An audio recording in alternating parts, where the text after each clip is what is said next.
The stage has been set.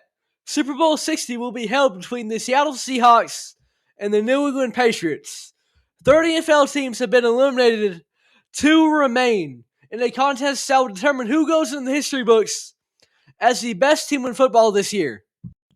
First off, I want to briefly highlight the journey of each team and how they got to this point, what they have to prove. The New England Patriots have been a resounding success this season. The hiring of Coach Vrabel seems to be a great decision that has really benefited the squad so much. Last year, they went 4-13. This year, they won 14 games in the regular season, and now they're going to the Super Bowl. They have been a resounding success, and the hiring of Coach Vrabel seems like a perfect fit for this team. As for the Seahawks, they also finished with a 14-3 record, but their team was gutted a lot from last year, especially their offense, and I don't know if anybody really expected them to be this good. They lost in the offseason Tyler Lockett, DK Metcalf, so their top 2 wide receivers that they had for years. They lost their left guard, Laken Tomlinson, and their quarterback, Geno Smith. And he was divisive, he was controversial, especially in the last year in terms of where he fit with the team moving forward. But at the end of the day, that is a big shift to have so many offensive pieces be gone, including your quarterback. That's a massive adjustment, a massive transition. But the Seahawks, in spite of that, have had their best season in years, finishing 14-3. Now we get into the skin and bones, and my favorite part, I just want to analyze both these squads. I'm going to start off here with the Patriots. And let's talk about Drake Maye. He had an MVP caliber regular season. There's no denying that. He was in discussions alongside Matthew Stafford as the most valuable quarterback in the NFL this year. And he's only a sophomore. That's really, real impressive stuff we've seen from Maye this year. In the regular season, 258.5 yards per game, a 113.5 passer rating. He completed 72% of his passes and had 31 touchdowns to 8 interceptions. What really stands out to me is not just the yardage, it's the way he did it. He was so efficient, he was so effective, didn't turn the ball over, didn't throw that many completions either. When you look at his completion rate, Drake Maye was really, really impressive this regular season. However, recently it feels like Drake Maye has hit a little bit of a wall. In that AFC Championship, he had probably the worst game of his career. 86 yards, 4.1 yards per attempt, a 58.8 passer rating, a 47.6% completion percentage, and no touchdowns. It was a game that the Broncos were largely in because of their defense and the way that they disrupted Drake Maye. He was highly ineffective, and the Patriots largely won that game based on their defense. Now, keep in mind, though, that game was the battle of the game. Come the bottom of the third quarter, in that fourth, it was a lot of snow, a lot of limited visibility, so you can give Drake Maye a little bit of an excuse for that one. But throughout the entirety of the playoffs, he just hasn't been as efficient or effective as he was in the regular season. In that game against Houston, in the second game they had on this run, the yardage was good, the touchdown INT ratio was good at 3-1, but he completed 59.3% of his passes. And that's his highest mark this postseason. Because in game 1, it was 58.6, then 59.3, and lastly, 47.6. So Drake Maye has not been at the same level these playoffs. And he'll iron that out as he gets more time, more experience, building with the squad. But right now, that doesn't look great for a team going to the Super Bowl that is so much built around the passing game. We are seeing a similar decline in production from guys like Hunter Henry, Stefon Diggs. Henry in the regular season was one of the most reliable targets at the tight end position. He averaged 45.2 yards per game. He racked in 7 touchdowns. But in the playoffs, just 27 yards per game. As for Stefon Diggs, he was the number 1 target for Maye. He averaged 59.6 yards per game in the regular season. He was a 1,000-yard receiver. But in the playoffs, just 24.3 yards per game. It has not been a great postseason run for the Patriots' top receiving threats. Trying to make up for their passing deficiencies, the run game hasn't been very effective either. In the playoffs, both their running backs in Rhamondre Stevenson and Trey Henderson are averaging under 4 yards per carry. Stevenson at 3.8 and Henderson well below that at 2.4 yards per attempt. That's not a good sign because on offense, you're just trying to get anything going. The pass game is inefficient, and so is the run game. So that is something to look out for as we go to the Super Bowl. Can the Patriots get back on track with their offense? Because they'll need to if they want to win this game. If there has been one bright spot, however, on the offense, and somebody that they're going to need to go to in this game, that is in Keyshon Boutte. Throughout the playoffs, he has really broken out as a solid threat, at least in the first round for the Patriots. Ever since then, he's been getting targets, hasn't held as many receptions. But overall, throughout this playoff run, 15 targets, 147 yards, 1 touchdown. Now, recently the catch rate has gone down, the targets have gone up, so he hasn't necessarily responded. But this is somebody that the targets have consistently gone up. It's somebody that May's going to go to, and somebody that the Patriots are going to get into an offensive flow. They need to find it through Boutte, simply. Because that has been one of your most effective guys this entire playoff run. So the New England offense doesn't look great, but their bread and butter comes on the other side of the field. This defense has been really, really good in the postseason. They have stepped up. They have been great. In the playoffs, they have allowed a total of 26 points per game. That's throughout 3 contests, making that about 8.7 points allowed per contest. And that's good on its own, because you are steadily, consistently allowing under double digits in each matchup. But if you exclude the Houston game in the divisional round, where they let up 16 points, so that's a little bit of an outlier, they have allowed a total of 10 points in 5 per game. So this defense has been really, really good. And if the Patriots are going to win this game, they need to lean on that defense. Looking at some more stats defensively for the Pats, throughout this postseason run, in yards allowed per game, they are the absolute best. They are limiting offenses so well.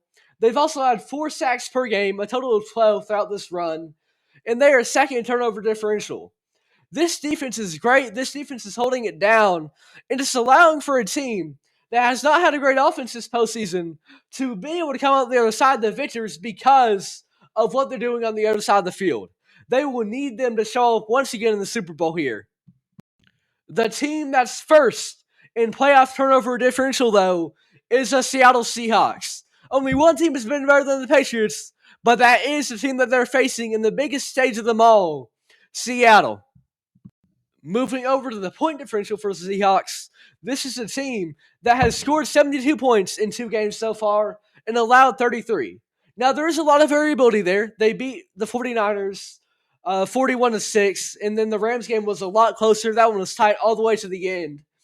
But overall, especially if they can get back to what they did against San Francisco, this is a team that has all the makings of a defense that can stop the opposing squad, and then an offense that can score on the other end, consistently working well together to create points for their squad and limit points for the opposing team. The Rams are a tough opponent. You didn't quite see that same level of domination on both ends, but this is a team that at their best is pretty well balanced. Leading that offense that has scored 72 points in 2 playoff contests is Sam Darnold, who is having an amazing postseason run. And I remember last year when he was on the Vikings, he really burnt out those last couple games of the regular season, and then the playoffs. He did not look like the same guy that he was for really the first 15 weeks of the season. And that led a lot of people to kind of questioning his stock, questioning if he could truly be a franchise QB because he did not show up in the playoffs. But this year that has been different. 235 yards per game, 8.9 yards per attempt, 122.4 passer rating. He's completing 69.8% of his passes. Sam Darnold has been great in the postseason so far, both games. Going into this contest, though, I expect Sam Darnold, he's going to be facing a lot of pressure from this Patriots defense. We said earlier they're averaging 4 sacks per game, and Sam Darnold, he has been sacked 2.5 times per game throughout the postseason so far, 5 sacks in total. And what that means is the Patriots, they're expecting to get to him just a little bit more than Darnold has seen so far. He's going to be facing a little bit more pressure than he's been used to so far in the postseason. In response to that pressure, Sam Darnold projects to do pretty well. His time to throw this season was 2.71 seconds. That is the 31st highest mark in the league. meaning that pretty consistently he's getting the ball out fast. Relative to somebody like Jalen Hurts, who takes over 3 seconds, he's about 8th highest for reference. So Sam Darnold can get the ball out quick. And as a result of that, that limits the pressure that he's going to face because he just gets the ball so quickly before the defenders can get to him. His pressure to sack rate is a little bit more middling at 15%, which is 14th in the league. So he's not always the best at improvising and avoiding sacks, but he typically can get the ball out before that becomes a problem. Get the ball out quickly. Sam Darnold also has a great target to throw to at the number 1 receiver spot in Jaxon Smith-Njigba. JSN had an incredible coming out party this season. He went from being in a crowded room with Tyler Lockett and DK Metcalf to being the solidified number 1 guy, not just in Seattle, but as one of the top guys in the entire league at his wide receiver position. He's been incredible. And in his last game against the Rams, 10 receptions, 153 yards and a touchdown, 15.3 yards per reception. He was incredible. JSN is looking to make a big impact this Super Bowl. As for Seattle's run game, throughout the regular season, they had a little bit of a running back by committee approach. Kenneth Walker would get it often on first down, but come third and short or an end zone opportunity, it would often go to Zach Charbonnet. And in the playoffs, they've utilized both these guys. But Kenneth Walker has really taken the reins and stepped up as the go-to running back for the squad. Charbonnet in the postseason, 22 carries, 94 yards, 1 touchdown. But Kenneth Walker, 38 carries, 178 yards, 4 touchdowns. He's been really, really effective when Seattle needed him most. But both guys have been efficient. You can lead on this run game if you have to.